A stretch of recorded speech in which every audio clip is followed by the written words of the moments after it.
Hello everyone, so May 18, 2024. Ayan, first time po natin mag-host ng wedding ceremony and reception, and I am so thankful for this opportunity because it is an opportunity for me to go out of my comfort and conquer my fear. So back then, I was asked to host events in church and workplace. So today is the day, and I'm thanking the Lord for an opportunity to be part of this big day of this couple, and tingnan natin kung anong mangyayari ngayon, and we're so excited.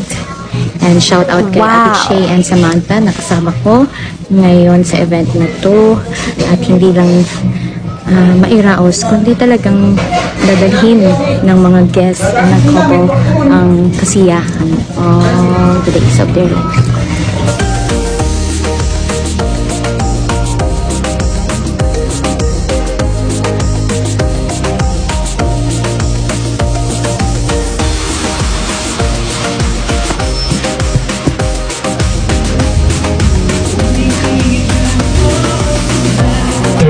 Lalabs ko, bago ang lahat, gusto ko lang ipaalala sa'yo, ikaw yung pinakamagandang nangyari sa buhay.